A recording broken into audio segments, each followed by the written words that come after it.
Hello students, आज हम सारणिक और आव्यूह का उपयोग कहाँ पर किया जाता है इसके बारे में देखेंगे। तो छात्र देखें,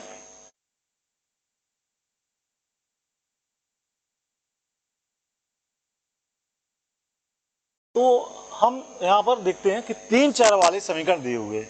तीन चर वाले कौन कौन से? तीन समीकरण दिए हुए हैं। समीकरण नंबर 1, समीकरण नंबर 2 और समीकरण नंबर 3। ये तीन समीकरण दिए हैं। इनको हल करके हमको x और y z का मान ज्ञात करना है। तो इनके जो गुणांक हैं, कांस्टेंट्स, इनको आप देखेंगे a1 b1 c1 a2 b2 c। इसका हमने मैट्रिक्स बना लिया। इस मैट्रिक्स का नाम लिया हमने a, और जो चर है x y z, इसका हमने यह मैट्रिक्स बना लिया। और जो राइट में जो कांस्टेंट वैल्यू दी है उनका ये मैट्रिक्स बना लिया।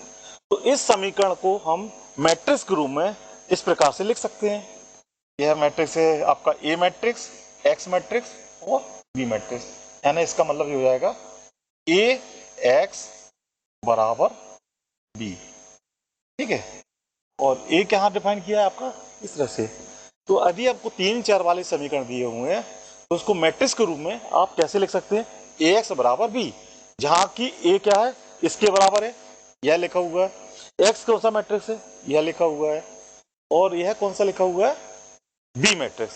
बी में कौन से? अचर राशि जो राइट हैंड साइड में उसको लिखिए। ठीक है,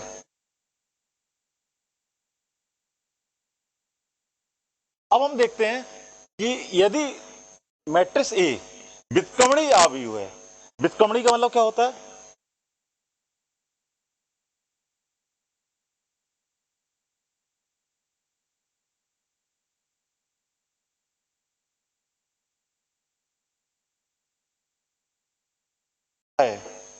तो इसका सारणिक जो होगा ए का, वो है नॉन जीरो होगा।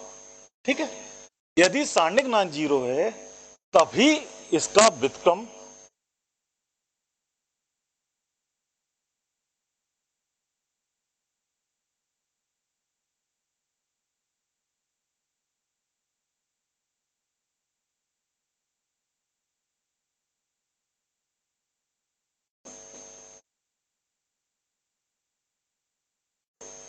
है, तभी इसके ए का व्युत्क्रम का अस्तित्व होगा।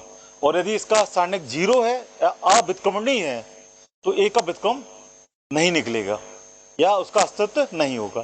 तो ध्यान रखिए कि यदि मैट्रिक्स का हमको किसी आव्यूह का व्युत्क्रम निकालना है तो पहले हमको ये चेक करना पड़ेगा कि ए जो है वो व्युत्क्रमणीय आव्यूह है कि नहीं। यदि व्युत्क्रमणीय आव्यूह है तो मैट्रिक्स का व्युत्क्रम निकलेगा इनवर्स, और यदि व्युत्क्रमणीय आव्यूह नहीं है तो उसका मैट्रिक्स का इनवर्स नहीं निकल सकता। ठीक है, इस शर्त को ध्यान रखिए। तो यहाँ देख लेंगे कि जब भी आव्यूह आता है तो आप उसकी सारणिक बना के चेक करिए कि सारणिक का मान कहीं जीरो तो नहीं आ रहा। यदि नॉन जीरो आ रहा है तो आप उसका इनवर्स निकाल लीजिए, और यदि जीरो आ रहा हो तो आपको इनवर्स निकालने आगे नहीं निकालना है। आप ये लिख सकते हैं कि इसका अस्तित्व व्युत्क्रम का मतलब मान नहीं निकल सकता है। ठीक है, आपको हल करने की जरूरत नहीं पड़ेगी।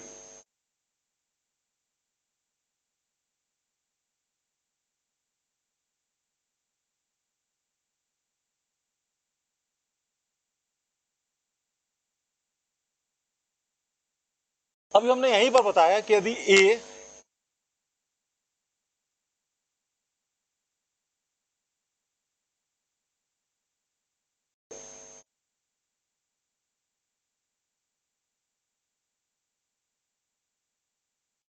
है तो इसका मान जीरो होगा, और साथ में क्या होगा कि ए का व्युत्क्रम अस्तित्व नहीं है। इस केस में ए का व्युत्क्रम का अस्तित्व नहीं होगा। क्लियर?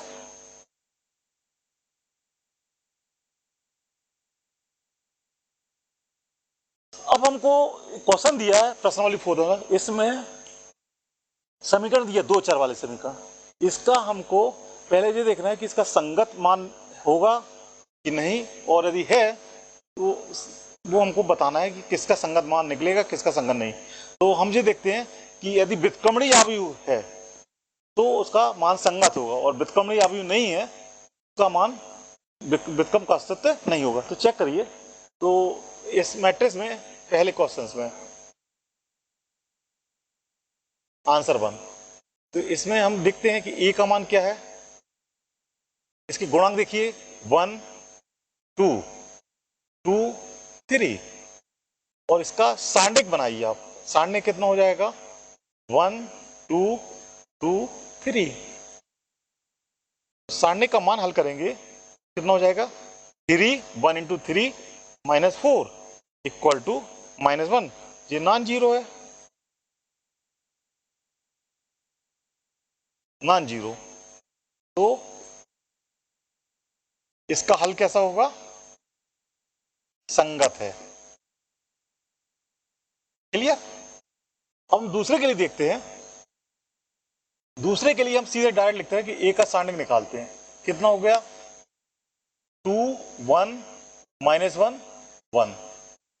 इसका हल कितना हो जाएगा 2 into 2 2 into 1 plus 1 equal 3, non zero, इसलिए इसका मान कैसा होगा, संगत। तीसरे केस में देखते हैं।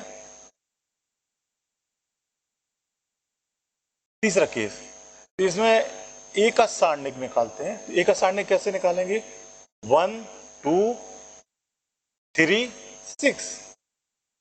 इसको हल करेंगे 6 -3 इंटू 2 6 इक्वल 0, कि सारणिक ए बराबर 0 आता है।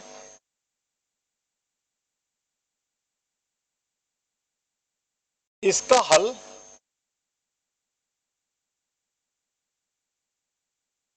असंगत होगा, असंगत है। क्लियर। तो इसमें पहले और दूसरे में संगत केस है, तीसरे में असंगत केस है। चलिए अब हम अगला क्वेश्चन देखते हैं।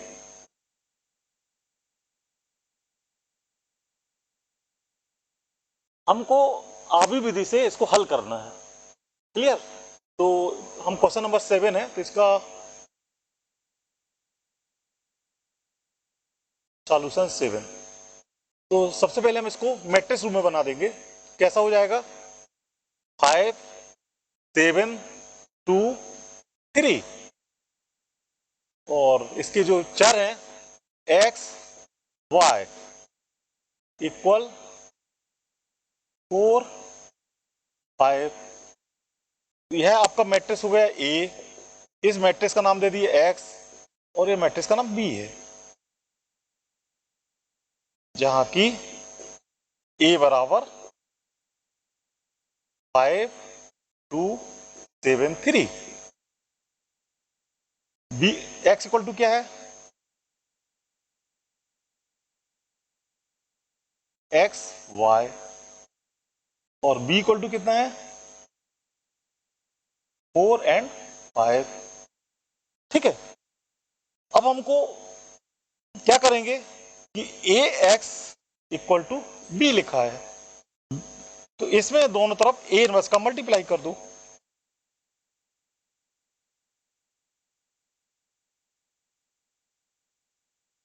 तो ए इंटू ए इनवर्स कितना हो जाएगा आइडेंटिटी इंटू एक्स बराबर ए इनवर्स बी। आइडेंटिटी का किसी भी मल्टीप्लाई में करते हैं एक्स बराबर आ जाएगा आपका ए इनवर्स बी। ठीक है।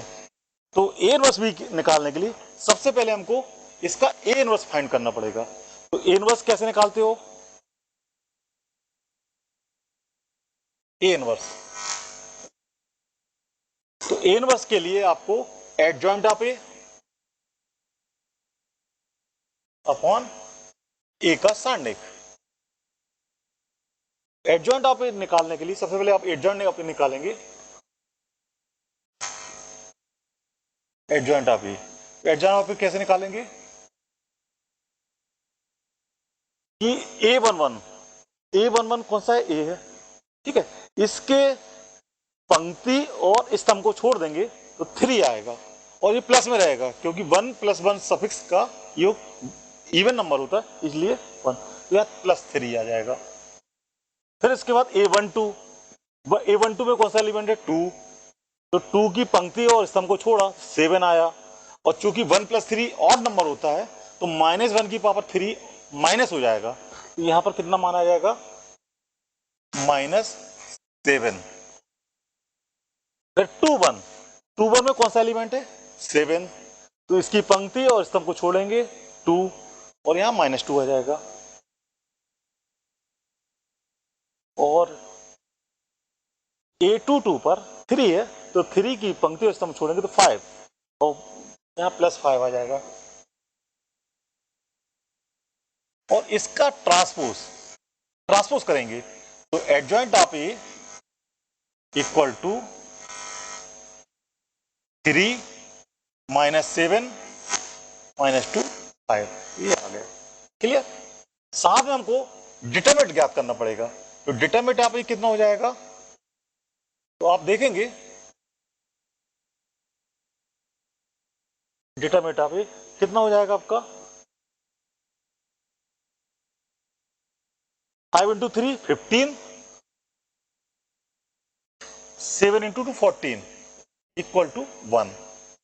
तो ए इनवर्स कितना हो जाएगा आपका adjoint of A upon determinant of, तो जो 1 है यहां आ जाएगा आपका इनवर्स 3 -2 -7 5।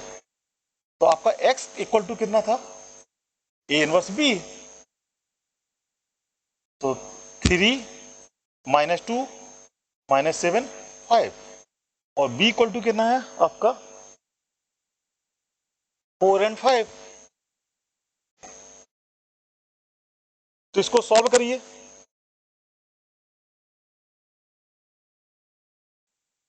इस पंक्ति का इस स्तंभ में गुणा करेंगे तो कितना हो जाएगा मान 3 × 4 12 -10 -7 × 4 -28 और +25 इक्वल टू कितना हो गया आपका 12 ये 2 हो गया और ये -3 हो गया। और x का मान कितना था यहां पर x और y, तो आप इनको कंपेयर करेंगे तो स्मॉल x किसके बराबर हो जाएगा 2 के, और y का मान कितना आ जाएगा -3। ये आपका आंसर हो गया। ठीक है, तो जिस तरह से पहला क्वेश्चन किया उसी प्रकार से 7th किया है, उसी प्रकार से 8th और 9th भी आप इजीली कर सकते हैं। ठीक है, तो इसको नोट कर लीजिए और इसी तरह से बाकी क्वेश्चन भी करने की कोशिश करिए।